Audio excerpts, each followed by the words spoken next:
All right, everybody.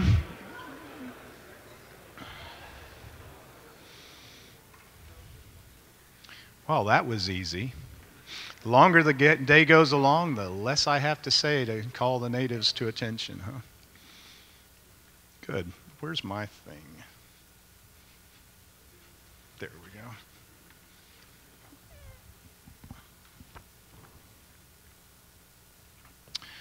Our final speaker is James Sinclair. James is currently a warfare analyst for the United States Navy. He has been an expert in the field of air-to-air combat for 17 years and has authored numerous papers for symposia such as the Military Operations Research Society and the Combat Identification Systems Conference. Mr. Sinclair holds a master's degree in physics from Texas A&M University, where he studied supersymmetry and cosmology. Prior to that, he received a bachelor's degree in physics from Carnegie Mellon University. James, come and let's welcome him as he does.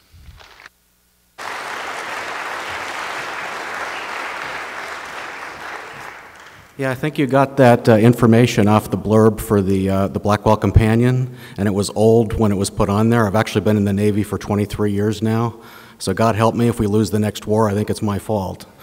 So, okay, I am a modeler by trade. I'm employed by the United States Navy. My field is artificial intelligence and the creation, maintenance, and analysis of results from sophisticated models of air combat. I work with teams of subject matter experts, each an individual expert in their field, much as Dr. Carroll is an expert in cosmology. So I don't stand in relation to this problem the way that he does. I'm not a cosmologist, but what I am is a knowledge integrator who interviews subject matter experts and tries to put them together into a holistic whole, a model. Now, the model builder or knowledge integrator has to know the inherent limitations that come from answers provided by subject matter experts. To answer a question requires a context, a world of its own that intersects with the real one, but only imperfectly. Our models may reach for a conclusion that is a mere artifact or limitation of the tool set, or the conclusion may be sound. The problem of the artifact applies to cosmology, specifically in the role of the prediction of a singular beginning to the universe from Einstein's relativity. I'm going to focus on one narrow topic, Kalam's second premise, as Dr. Craig introduced last night, which is a claim the universe began to exist. Now, as you learned last night, this premise has two components. Does the universe have a beginning, which is not quite the same claim, and what is the nature of time? I don't have time to talk about time, so I'm going to deal with the first issue. Now, models may intentionally not have internal entities within them that correspond to structures within the real world. There may not even be an internal structure. Models of this type are called instrumental. For example, suppose in my field I wish to build a model that determines if a missile impact destroys an aircraft. Such a model may be a sophisticated physical model of the missile fusing and impacting an aircraft with lethal projectiles. A vulnerability model is built for the aircraft that specifies the location of critical subsystems. Against this is applied the physical prediction of the impact pattern of the warhead fragments. From this comes a prediction of the probability of lethal damage. On the other hand, I could just take some dice and roll them. Certain numbers would represent a kill, others survival. The second model is purely instrumental.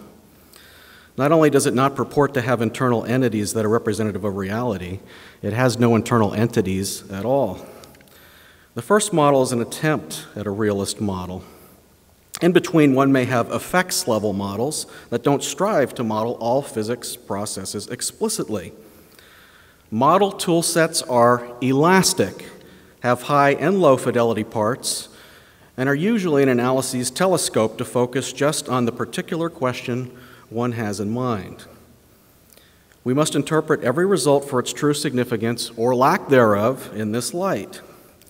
Now, in the world of cosmology, there are many tool sets. Let me suggest three categories. There are Einstein's equations within the general theory of relativity, hereafter GTR.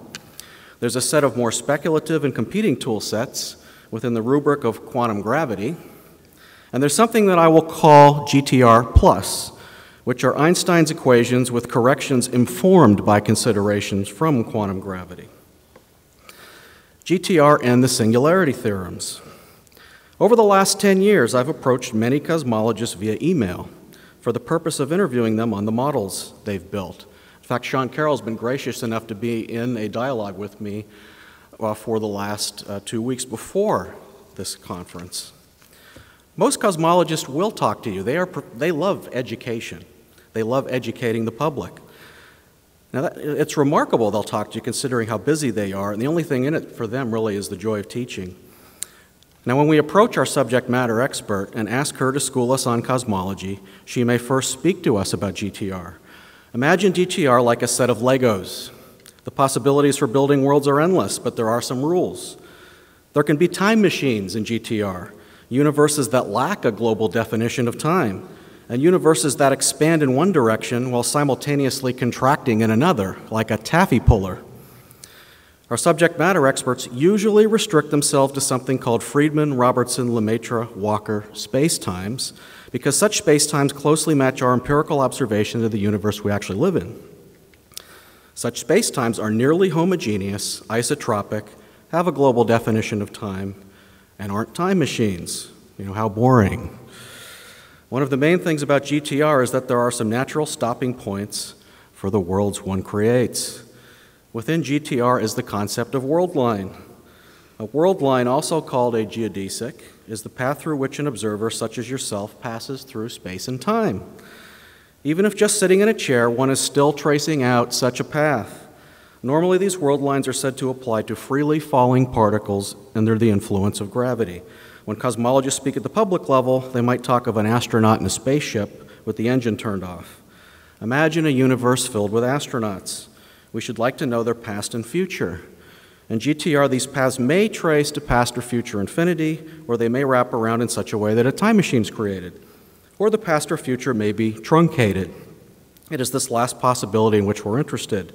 A world line that stops short of infinity is an indicator of a pathological condition within a GTR spacetime, called a singularity. These singular pathologies can exist to the past or future. They may be local anomalies such as a black hole, or it could be a global temporal feature that signifies a Big Bang origin or a big crunch.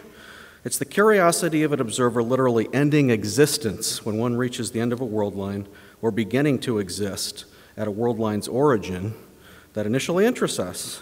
From the 1960s to the present, GTR theorists have been probing these space-time pathologies with the use of mathematics. Does the universe, for example, have a beginning?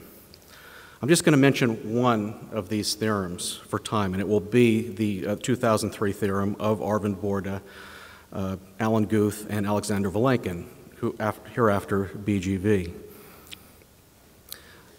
But let me explain a little bit more about what it actually is. They derived a novel result that suggests the past of an expanding universe likely, but not certainly, has a global temporal boundary. What they did was start with the fact that observers sprinkled throughout an expanding universe are flying further and further apart. Now take a light beam and consider its future as it is observed by subsequent observers. The fact of the expansion has the effect of the observer seeing the light red-shifted at later and later times. BGV considered what would happen if you looked to the past and what spectators in the early universe would see. They were able to show that the world line of light was inextendable to an infinite past because the light would then be blue-shifted to a degree that violated conditions of relativity. Similarly, they considered what would happen if the same set of observers saw a drifting spaceship. Later and later in the history of the universe, the observers would observe the relative speed of the drifting ship at smaller and smaller velocity. But as one looked to the past, the spaceship would appear to be faster and faster to these earlier and earlier observers until the novel effects of approaching the speed of light were encountered. BGV took this to mean that there was a past boundary to an expanding cosmos. A conservative way of stating this would be to say there is either a beginning or some completely different type of physics takes over. There's a suggestion in their original paper that there is a quantum-based beginning of the nature of Vilenkin's own tunneling from nothing proposal from 1982, which is very similar to the Hartle-Hawking model that Dr. Carroll presented yesterday. Now I want to take a step back for a moment and talk about a problem called rhetorical gloss in public speaking. Consider the French philosopher Paul Valéry, who warned us, "The simple is wrong, but the complex cannot be understood." Therefore, how do you communicate? There's a temptation, especially in public speaking, to guard against this latter threat and thus grab the other horn of the dilemma, which I've been guilty of myself. Oversimplification can also come in this case, by not explicitly speaking to all caveats and underlying assumptions. Just don't have time. Thus, as the speaker oversimplifies, as I'm about to do, and later critics of the speaker, I think, err if they claim that the speaker was unaware of this or that caveat. I don't know how to solve this problem, but I do know that discussions of the BGV theorem are particularly vulnerable. So I'll just say this about BGV. It is an important result, but it is not a silver bullet or a soundbite. Understanding its significance requires a context. In fact, the whole subsequent discussion of BGV's new physics at the boundary leads to a whole different layer of complexity, which I'm going to try to speak a little bit to in my final 30 minutes here. So next topic, diachronic emergence, GTR plus, and the treatment of time in quantum gravity. Our subject matter experts tell us that the past temporal boundary predicted by many GTR models could be representative of a breakdown in the toolset. As such, one wonders whether the prediction is just an artifact or is still a pointer toward a genuine beginning for the universe. A good article to read about this type of problem in physics generally was penned by Isaac Asimov some years ago and is entitled "The Relativity of Wrong." Asimov warns against the fallacy of rejecting a model result merely because one may expect that eventually a model paradigm will be replaced by a different one. Asimov tells us that paradigms do get replaced, but the replacement is usually just an incremental improvement in accuracy over the old one, even if the nature of the physics could be completely different. Thus, while Newton gave way to Einstein, and Einstein will give way to quantum gravity, it's a terrible error to throw Newton away and claim that he was just wrong. By the way, I'm not accusing any of the scholars here of making that error. Newton was not far wrong, Einstein was less wrong than Newton, and quantum gravity is promised to be less wrong than Einstein. But if wrong is just wrong, then we can't even trust quantum gravity or whatever's going to follow that. Can we learn nothing about the cosmos? I think we can. There's clearly something wrong with throwing away the predictions of a theory just because another paradigm is on the way. What we wonder then is whether the Big Bang singularity is just an artifact of GTR or whether it is a true indicator of a beginning that will be better described in quantum gravity. Just because Einstein will be overcome doesn't mean that he should be thrown away. And I'm not saying anyone is trying to do that. Now, our subject matter experts tell us that the concept of time is well known to be problematic within quantum gravity. Some theorists even believe that time does not really exist. Now, staying relentlessly within the rubric of the Kalam cosmological argument, for now I'm simply going to take time seriously in the sense of the tensed theory of time that Bill Craig mentioned last night. And I'm going to examine three different options coming from 1993 up to the present about how some people have looked at time and quantum gravity. The first will be a generic quantum foam. So what happens at the singularity? Here are two popular level descriptions, one strictly from GTR and another taking a step forward into the realm of quantum gravity. Yes, they're popular accounts, but they'll help us think. One must be careful of the aforementioned problem of rhetorical gloss in considering a popular account. Some things may not be meant literally. But by talking for the public's sake, the theorist is forced to think in terms of literal cosmic evolution. There literally is matter in motion. The universe is a thing that endures and undergoes real literal change. Now, in both of these accounts, the author's speaking of an astronaut falling into a black hole. What happens to the astronaut? We'll start with these descriptions and then extend them into a discussion of a past temporal singularity. In GTR world, physicist Robert Garrick tells us the following, quote, "There is no event available on the singularity itself to the astronaut. In particular, there's no possibility for a future extension of the astronaut's world line after he hits the singularity. What then does the world line of an astronaut hits the singularity mean physically? Mathematically, what happens is that the world line just stops. Physically, this would mean that the astronaut is snuffed out of existence, After some finite time, according to himself, he ceases to exist, end quote. On an evolutionary view of reality, where matter really is in motion, an astronaut would literally cease to exist. Remarkably, there's not even a final moment of existence. The singularity is a boundary to space-time, but is not within space-time. Now let's take this one step further. Here's a description I find illuminating of an approach to a quantum foam. The description from 1993, but still relevant, again relates to an astronaut falling into a black hole. Physicist Kip Thorne tells us, quote, Einstein's equations predict that as the astronaut reaches the singularity, the tidal forces grow infinitely strong, and the chaotic oscillations become infinitely rapid. The astronaut dies, and the atoms from which his body is made become infinitely and chaotically distorted and mixed. And then at the moment when everything becomes infinite, the tidal strengths, the oscillation frequencies, the distortions, and the mixing, space-time ceases to exist. Just when does quantum gravity take over, and what does it do? As best we understand in 1993, quantum gravity takes over when the oscillating tidal gravity becomes so large that it completely deforms all objects in about 10 to the minus 43 seconds or less. Quantum gravity then radically changes the character of space-time. It unglues space and time from each other and then destroys time as a concept and destroys the definiteness of space. Time ceases to exist. No longer can we say that this thing happens before that one, because without time, there is no concept of before or after. End quote. Thorne gives us a lot of rich detail that supplements Garrick's GTR account.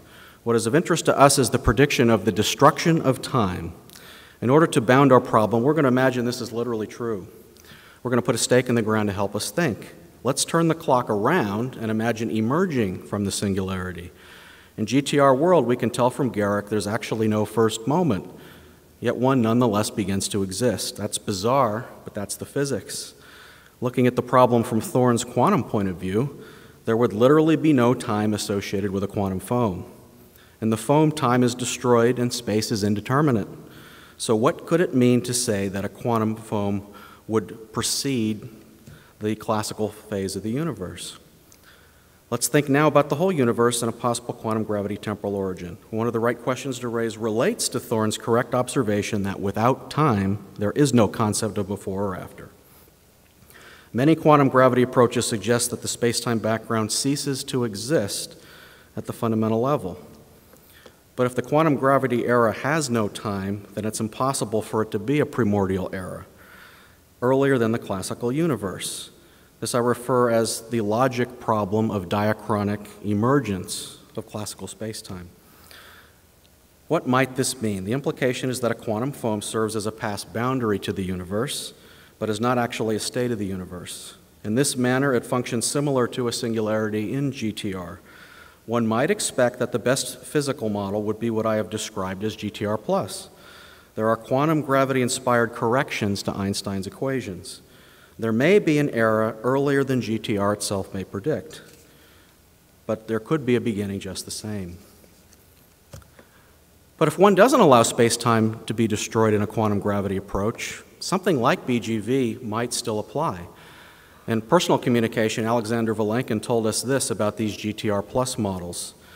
He said, quote, if fluctuations, quantum fluctuations, are not so wild as to invalidate classical spacetime, the BGV theorem is immune to any possible modifications of Einstein's equations which may be caused by quantum effects, end quote. This tends to bound our problem for us, even though it doesn't fully solve it. If space-time is literally destroyed by quantum gravity, there seems to be a beginning. But if space-time isn't destroyed, there may yet be a beginning if an incompleteness theorem like BGV still points to a temporal boundary. Next topic, imaginary time.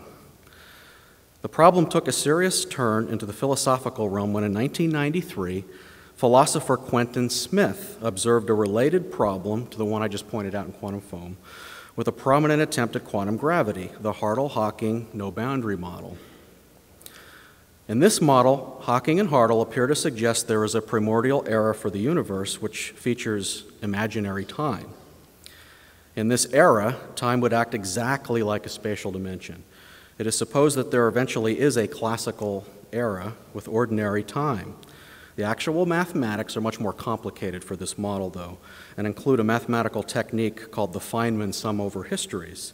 In quantum terms, there's a superposed wave function that generates a probability of the ultimate emergent universe being of a particular form. This model, and a related one from Alexander Vilenkin called the tunneling from nothing model, is also sometimes presented as a topological transformation from nothing to a four-dimensional universe. But is imaginary time a primordial era? This is where Smith disagreed with Hawking and takes him to task. Smith says this, I quote, "Clearly Hawking is offering a physical interpretation of four-dimensional space, that is Euclidean space-time. But such an interpretation is implicitly logically self-contradictory. The problem appears in the statement that the four-dimensional space joins on to real normal space-time once the quantum smearing effects subside. The question then arises as to the geometry of the four-dimensional space, which has to somehow smoothly join onto the more familiar space-time once quantum smearing effects subside. If the four-dimensional space does not possess a real-time value, how can it stand in relation to the four-dimensional space-time of being earlier than it? If four-dimensional space is not in real time, then it is not really earlier than, later than, or simultaneous with the four-dimensional space-time manifold. Accordingly, it is false that the four-sphere joins onto the familiar space-time, that is, after in real time. Quantum effects dissipate. Nor can Hawking's term once refer to the imaginary time, which would imply that the real space-time is later in imaginary time than the four-sphere, which it is not. There is no imaginary time in real space-time, and real space-time is not located in imaginary time." End quote. But we have to be careful. Is Hawking's use of the term once just rhetorical gloss? Well, in 1996, philosophers Reid Guy and Robert Delteet formally followed up on Smith's suggestion and reached a similar conclusion regarding both Hawking and Hartl's no-boundary model and Alexander Vilenkin's tunneling from nothing model. They analyzed the apparent temporal claims made in the Hawking-Hartle model in premise form and found the premises not compatible. Guy and Delteet's conclusion was that, quote, "emerging from imaginary time is incoherent," end quote. This doesn't end the story, though. For in 1999, Jeremy Butterfield and Christopher Isham clarified the issue for many by establishing emergence in a synchronic rather than a diachronic sense. Synchronic being bottom-up emergence as opposed to a temporal relation in time. They do agree with Smith, Guy, and Delteet, yet they take him to task as follows, I quote, "A considerable philosophical as well as popular scientific literature about the emergence of time has grown up around Hawking and Hartle's proposal, but we believe that much of the literature is marred by not taking significant cognizance of the problem of time which besets the Euclidean program.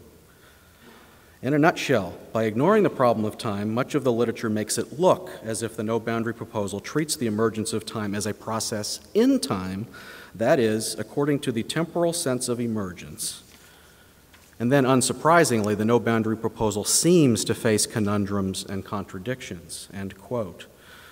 So Butterfield and Isham argue that the typical diagram used to describe the HH universe, which Dr. Carroll, I believe, had up last night, where the bottom of a cone is rounded off, showing an apparent join region between imaginary time and classical time. They say it can be misread. Even though Stephen Hawking often uses that diagram. Butterfield and Isham seem correct. There doesn't seem to be a temporal relation between the imaginary time mathematical structure and the classical Lorentzian universe when you evaluate Euclidean models in detail. Therefore, Butterfield and Isham's remarks seem to lead toward the embrace of an instrumental interpretation of the Euclidean imaginary time geometry. Now, perhaps one could embrace a realist interpretation of the topological transformation picture where nothing transforms to a 3 dimensions of space plus 1 dimension of time classical universe, and I'm tempted to go that way myself. On such a view, physics and mathematics have difficulty conceptually modeling the concept of creation ex nihilo, or creation from nothing. So when the universe emerges from nothing, nothing is actually modeled as a transition from something to something, where a dimensionless point plays the role of nothing. I believe this is an interpretive difficulty and could actually point to an actual ex nihilo origin for the universe. And I believe Dr. Carroll last night did offer that that model did have a beginning. And I want to make one interesting point. You know, what do Victor Stenger, Dr. Lawrence Krauss, Stephen Hawking, James Hartle, and Dr. Carroll have, and myself, even though I wouldn't put myself in that august company, what do we have in common? We all like this model and believe that it has a beginning to it. Now that should show you that the Kalam's second premise, at least the part of it that says the universe has a beginning, that is a theologically neutral statement, as Dr. Craig indicated in his talk last night. Now treating the non-classical physics instrumentally or embracing the topological transition picture still seems to lead us back to where we were in my generic quantum foam picture. The earliest era of the universe treated in a realist ontology is something like a GTR plus model, in which case we still have a beginning. Next, let's move all the way up to the present and talk about a common strategy to deal with time in quantum gravity: use of a separate degree of freedom to play the role of time. Some years ago, I queried cosmologist Martin Bojewald on this issue, an expert and proponent of loop quantum gravity. He indicated the following, quote, "It seems to me that the conclusions you sketch are based on a severe truncation of the cosmological model, as is commonly used in quantum cosmology. One analyzes the simplest case where it is essentially only the spatial volume which is left as the lone degree of freedom. This is what Hartle, Hawking, and Vilenkin did.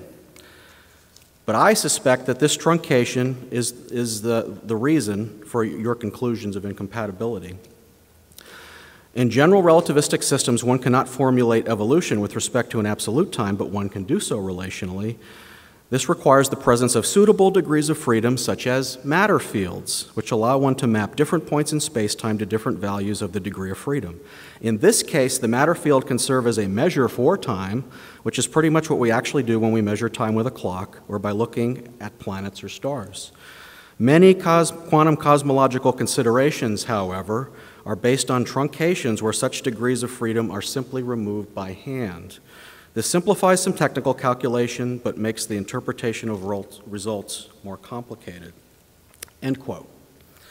So Bojewald suggests that the Hawking, Hartle, and Vilenkin methods are primitive, and the approximations used in building them may indicate that the truncation of time indicating a beginning may indeed be an artifact of failure to consider a more realistic condition with more physical degrees of freedom. In the specific case of loop quantum gravity, the method resolves the GTR singularity by discretizing space in a complicated way, and its mathematical forms are difference equations, as opposed to, say, differential equations. Many loop quantum gravity attempts at cosmological models suggest a before the Big Bang era. Studies usually pick something like a scalar field, or the matter field that Dr. Bojewald talked about earlier, to play the role of time, and map the volume of the universe on either side of the big bounce in something like a cyclic model. The use of a physical degree of freedom to play the role of time in the theory is generic to many proposed quantum gravity tool sets. This can lead, though, to interpretive difficulties of its own. For example, Martin Bojewald has recently argued that the bounce events of a cyclic model could represent a scenario similar to arrow of time reversal models, such as, for example, Carroll Chen. He suggests that measurements of a state of the universe after a bounce might be unusable to derive knowledge of the state of the universe before the bounce. Information is lost through the bounce. Thus, the model contains what Bojewald calls cosmic forgetfulness as a salient feature. An observer just before the bounce would find that attempts at predicting the post-bounce future suffer from this cosmic forgetfulness. Bojewald interprets this as having reversed arrows of time on both sides of the bounce. So in his view, loop quantum gravity is not necessarily show a before the Big Bang history. Rather, it could show two expanding universes coming away from the high quantum region. Now, would a quantum gravity resolution of the GTR singularity produce past eternality? Bojewald suggests it might produce a reversed arrow of time on the other side of the boundary.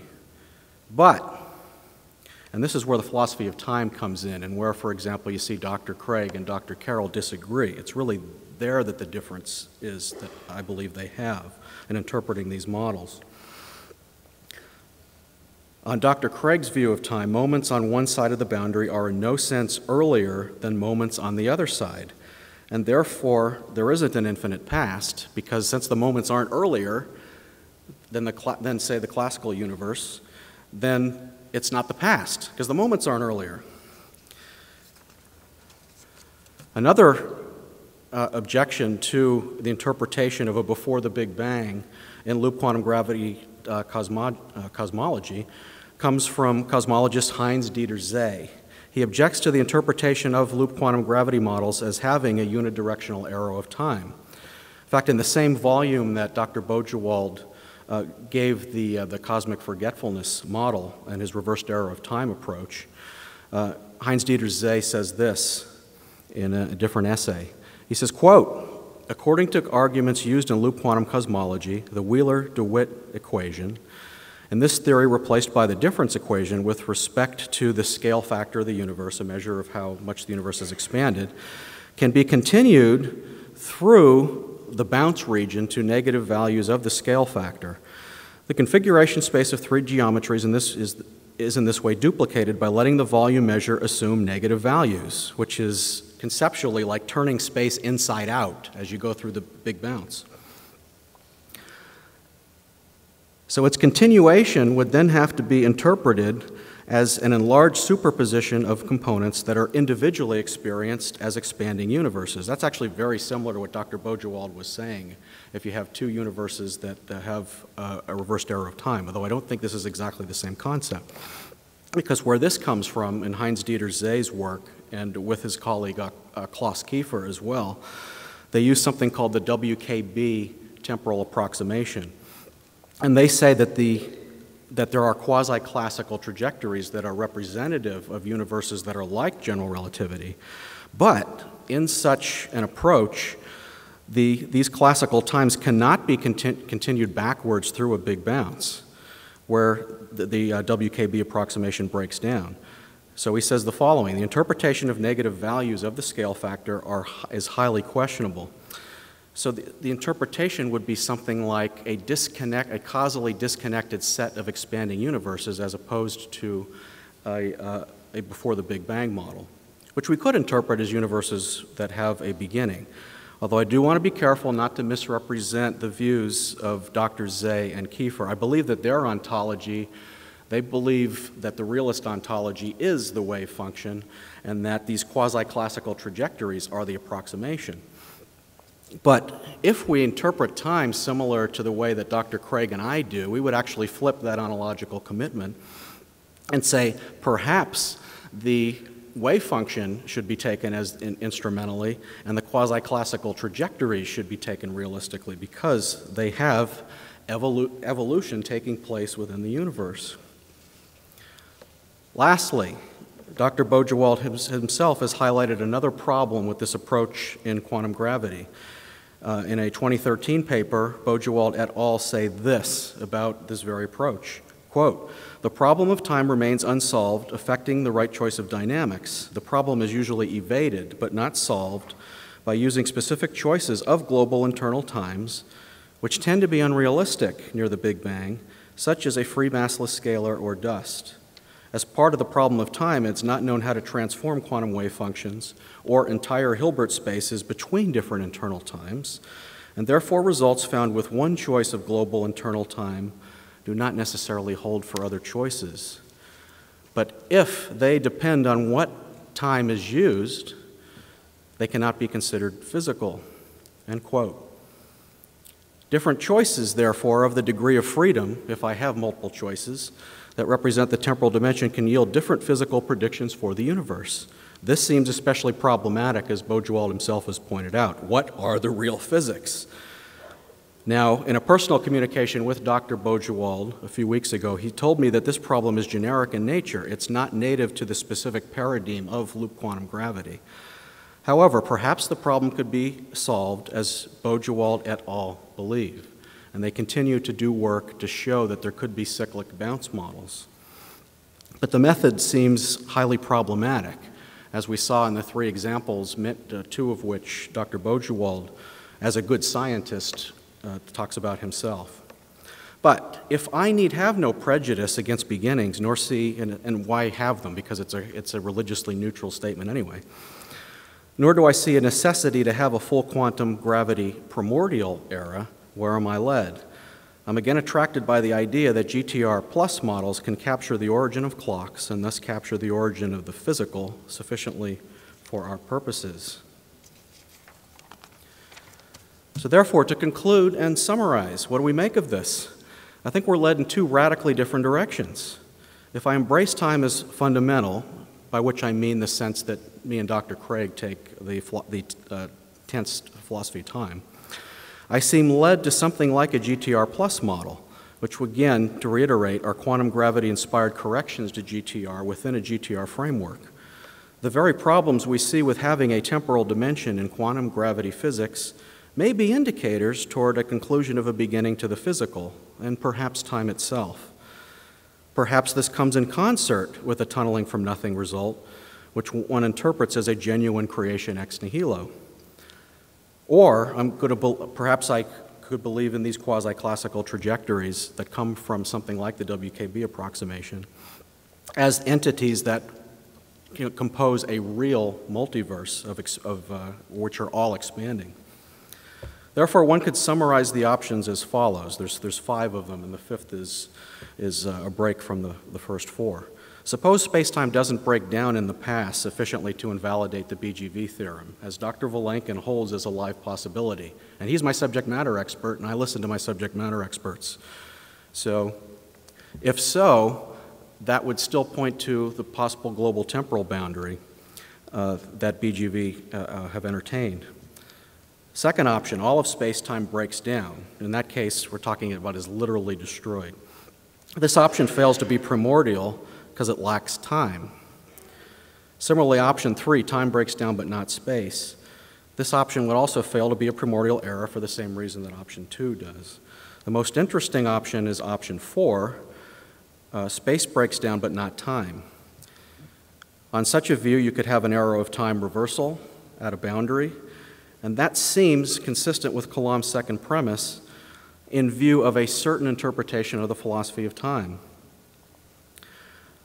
Similarly, the Hartle-Hawking model can be interpreted itself as an arrow of time reversal model. It's often viewed as having 2 waves that are ingoing and outgoing, and if you look at them in terms of a thermodynamic arrow of time, as Victor Stenger has argued, it looks like a biverse. But the 5th option, one could drop my presupposition and in some sense deny my philosophy of time. In fact, theorists today are usually talking in terms of synchronic emergence. In fact, Dr. Maudlin is an expert in that area, which, as I said earlier, is bottom-up ontological structure with time acting perhaps similar to a spatial dimension in a 4-dimensional block, rather than a diachronic emergence, which would be the arrival of the metric time of GTR from some more primitive but still temporal entity. A breakdown of space-time and quantum gravity, and that on this view would not inform a discussion of a primordial era. Rather, it refers to the synchronica problem of how there can appear to be space-time. I think this leads to 2 subsequent debates. First, the meaning and the competition of a synchronic vice a diachronic view of the emergence of space-time. And number 2, we're led back to, I believe, what is the central question of this debate. What is the philosophy of time? What is time? Thank you very much.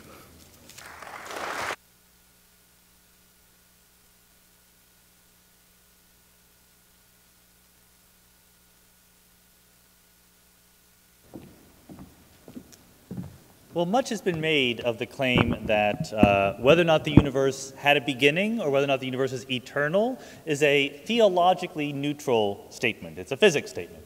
And that may well be true, but let me give you a potentially relevant factoid. If you go to Google and and you search for Borde-Guth-Vilenkin theorem, 98% of the results are from theology, not from cosmology. Now, why would that be? It's not because cosmologists don't recognize the theorem as something true. It's that, number one, they recognize that it's only a statement about the regime in which classical descriptions of space-time are good approximations, not a full statement about the actual universe. And number two, cosmologists are not invested in the answer. Cosmologists are invested in knowing the answer. They want to know whether or not the universe had a beginning or not, but they recognize we're nowhere near being able to answer that question, and the BGV theorem doesn't get us very close to it. Whereas some theologians seem to be very invested in this, and therefore they make a big deal about the BGV theorem. I don't think that the tendency to sort of pick pieces of evidence that favor your position and bring them to prominence is something that distinguishes theists and atheists in any way. Atheists do that plenty of the time, but it does seem to distinguish the subset of theists who make a big deal out of the BGV theorem. Remember I told you about the Greer-Heard model. This is a classical space-time model that is absolutely eternal, that obeys the laws of the BGV theorem, and would tend to be completely well-defined. It never enters the quantum regime. I asked for an explanation of in what sense that model is supposed to have a beginning, and I haven't yet heard one. There is the issue with the Greer-Heard model, just as with the Carroll and Chen model, that there's a moment in time where the entropy is lowest. So in our conventional understanding of time moving away from the period of lowest entropy, there is a point in time to the one direction of time and to the other direction. We both call it time moving forward. But this, again, as I mentioned before, equivocates on the fact that there's no place for God to have created such a universe. So unless this universe is fit into our explanatory framework, we haven't really done our work here. But the real issue, and Tim Maudlin alluded to this, is that we all, physicists, theologians, people on the street, tend to reify the concept of space-time far too much. We live in a universe that is fundamentally quantum mechanical, and the notion of space-time is fundamentally classical. But it's so useful, the classical space-time notion, that we tend to try to fit it into the framework of an ultimate theory, even though we know that's not the right language to use. If you want to get right the fundamental rules of reality, you have to talk the language of quantum mechanics, the language of wave functions, and Schrödinger's equation. And you see this problem when James Sinclair quoted Quentin Smith. I can, to the extent that I can appeal to myself as an authority, I promise you everything in that quote by Quentin Smith was wrong. But I don't blame him, because he was probably reading papers by physicists who were extremely sloppy in talking about what their theories meant. Hartle, Hawking, Vilenkin, whatever it was. We tend to talk in space-time terminology, even though what we're describing are wave functions and quantum states. The real answer is that it's not that there's Euclidean time at one point and real time at another point. What there are wave functions at all points. Sometimes you can calculate them most effectively by using Euclidean time methods, other times by real-time methods. Remember, I gave you a theorem, the quantum eternity theorem, which seems to tell you in an ironclad way that the universe should be eternal if it obeys the rules of quantum mechanics. I don't recall any of the folks on the other side of the debate referencing that theorem, but you might want to know, well, how is it even possible to have a universe that had a beginning given that theorem, if quantum mechanics is the right answer? Well, every theorem has a little condition. The BGV theorem says if the universe has an average expansion rate greater than 0. Sounds like a little technicality, but is actually crucially important. The quantum eternity theorem has a little condition that says if the energy of the universe is not 0. If the energy of the universe is 0, then there is no strictly defined notion of time. And that is exactly the condition that applies to the Hartle-Hawking quantum universe, the quantum cosmology universe that does have a first moment. In that picture, time is emergent, not fundamental. So as a cosmologist, I'm happy no matter which way it turns out, but I know that we're nowhere close to knowing the final answer. Thank you.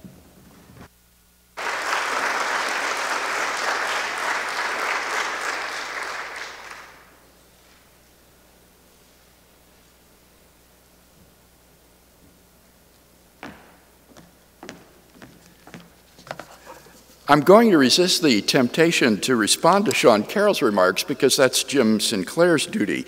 But let me simply say that I was careful in my opening statement in the debate last night to present the Borguth-Vilenkin theorem as simply one of the most recent theorems that show that classical spacetime had to have a beginning. Remember the boundary in superspace, which is implied by that theorem. And then the question is that the beginning of the universe, or is there something on the other side of the boundary? If there is something on the other side of the boundary, that's that quantum gravity regime. And here, Jim touches on very deep philosophical questions about what is time, or what Isham calls the problem of time, and this notion of space-time as an emergent reality. There's a good deal of talk today in the philosophical literature about space-time as emergent. But as Rainer Heydrich explains, the notion of emergence here has to do with different levels at which physical reality is described. An emergent feature is one that doesn't appear in the description of reality at the fundamental level, but at a higher level. The difficulty is in these quantum cosmogonies, the quantum gravity era does appear to be temporally and causally prior to classical space-time, to the Planck time. And yet that is incoherent, as Jim says. You can't have diachronic emergence of time itself because you would have to already have time in order for time to emerge. So either you have to say that this is merely a synchronic emergence, that is to say that this quantum gravity description is a description of the same reality, but just at a deeper level, or maybe a microscopic rather than a macroscopic level. And in that deeper reality, you can get rid of the initial singularity. But it's still the same reality. It's just different levels of description.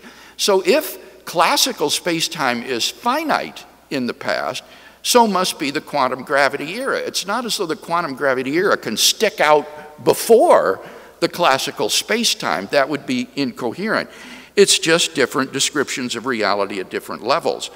Now, what we must not do, and this leads me to comment on Dr. Carroll's remarks, is I don't think there's any reason to prejudice the fundamental level of description as somehow more real than what is on a higher level description. I call this mistake fundamentalism. And I think that people like Dr. Carroll are guilty of being fundamentalists in this regard, thinking that because something doesn't appear on a more fundamental description of reality, say microscopic scale, therefore it is less real or even unreal if it appears on a higher level. And that simply doesn't follow. There's no reason to prejudice the lower level over the upper level. Indeed, I would say that time is one of the most evident realities to us, inescapably real. The reality of time is even more evident than the reality of the external world. Because I could be a brain in a vat with illusions of an external world around me. But the stream of contents of consciousness in succession, one after another, is undeniable and inescapable. Even the illusion of temporal passage is temporal passage. So that the reality of time, it seems to me, is one of the most basic, undeniable realities of metaphysics, of ontology that there can possibly be. And if time doesn't appear on the fundamental quantum level, then so much the worse for the ontology of that level. Then that simply means that it doesn't capture reality fully, to speak of reality on that sort of a scale.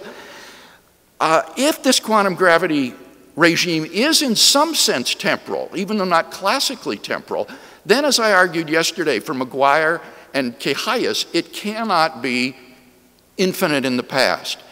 A quantum state cannot endure forever doing nothing because it's unstable. It would either produce the universe from eternity if it's causally sufficient for it, or it would never produce it.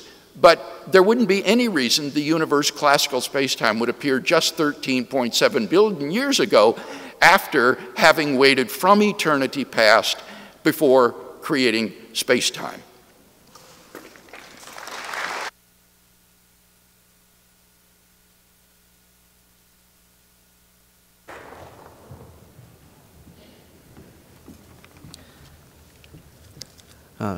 Thank you, Dr. Carroll. It is a privilege to be criticized by you. Bill's been criticizing me for years, so I'm used to that. Okay, there's 4 salient points that I want to speak to. The first about the theologically neutral, you brought it up in the context of BGV. I'm pretty sure I could have gotten Dr. Vilenkin to hold up a sign saying it's theologically neutral, because he's told me that many times. But certainly I can't deny what you're saying about the Google. You know, it is of significant interest to people like me. As I said in my talk, the notion of incomplete geodesics is relevant to the concept of a beginning, but as I was careful to say in my discussion of model tool sets, we do have to be careful about a naive commitment to a particular tool set. And I think you're on board with me on that as per the discussion that we had ourselves in our email. One other thing I want to say, and this actually addresses a point that I think several of the speakers on this side made, with regard to, especially Dr. Maudlin, I believe he made this point, that with regard to the practice of science and whether cosmology has anything to say, whether there's the fact that there isn't certainty regarding this subject of a beginning, therefore we shouldn't make conclusions on it.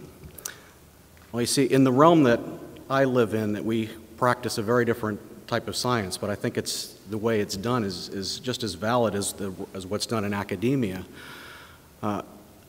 In my realm, you have to produce the best answer you can on a deadline, because there are decision makers who are making decisions on what's going to happen with building jets 15 years in the future that hopefully are going to save the lives of pilots.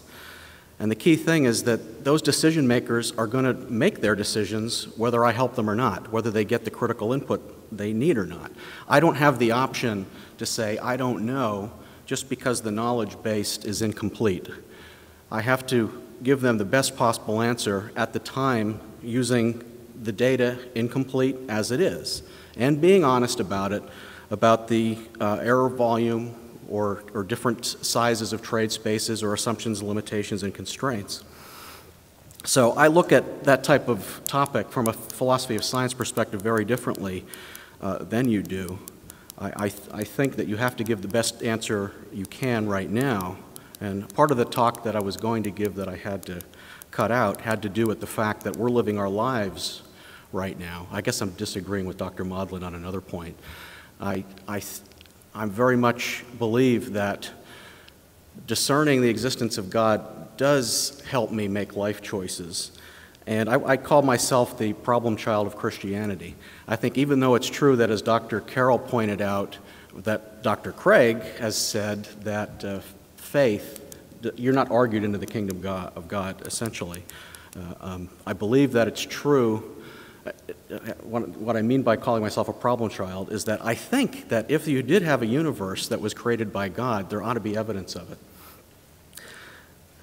And the other thing, I believe that in the public square, that if we're going to deal with issues as to whether religious truth claims should have any currency at all in the public square, the only information we have to share with each other is publicly available information, which would have to be reason and evidence. I can't show you my heart and say, look, I believe that I have the Holy Spirit. I have to share with you this public evidence. So that's another reason why I'm interested in generating that.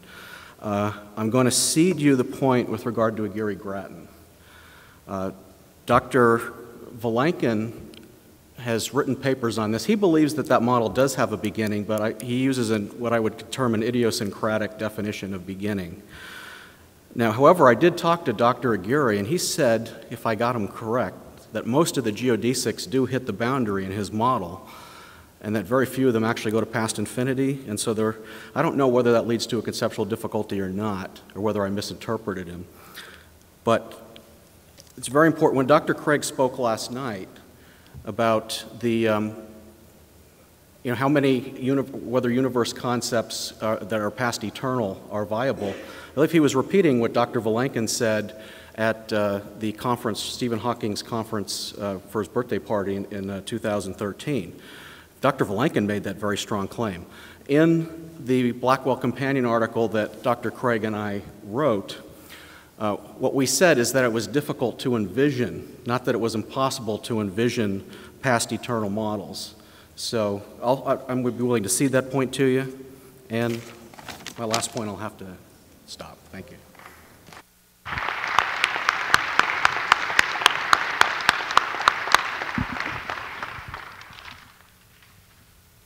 Thank you, James and Sean and Bill. Okay, we're going to do some rearranging. Please don't get up, though. If you have to get up, but please don't. I want to do some recognizing of people, but let's come get the people who are supposed to move the platforms, the podiums off and bring the tables back up and so forth. Get to it. You know, a conference like this doesn't happen overnight, and it doesn't happen without a lot of people putting a lot of time and effort, and believe it or not, even some thought into it. Although at times it may look like I haven't really put too much thought into things. But I do want to recognize some people, and one of them just walked right by me. Vinny, wave at everybody. Don't stop doing your job. But Vinny is the director of our media services here and does a great job. And I have a gift for you, Vinny, that I'll give you later. I don't want to stop you from working, but I do want to give you that. Also, the guys from Tactical Faith, look up in the balcony, and you will see, wave. These are the guys that have been doing the streaming. And it's Matt Burford, Scott Smith, Shannon Poe, and Gerald Sitt. And these guys are lay people who have a passion for this sort of ministry. And I appreciate them to no end. Where's Alex Ray? He's carrying a podium. Don't wave. We'll have to pay more for it if we break it. Alex Bryan, and he's been running our digital sound, which has worked really great today, except for the one time when the Greer-Heard director didn't look at it and thought he was who read the plastic through the back. So that was my fault. Josh Freeman is not here, I don't believe, but he is over in the cafeteria. He's been over all the CD duplication and production of CDs and MP3s and all that material, and you can still buy some. If you buy it here, there's no shipping or handling charge. And we'll give you Ginsu carving knives and so forth. Sean Carroll Snuggies, that sort of thing.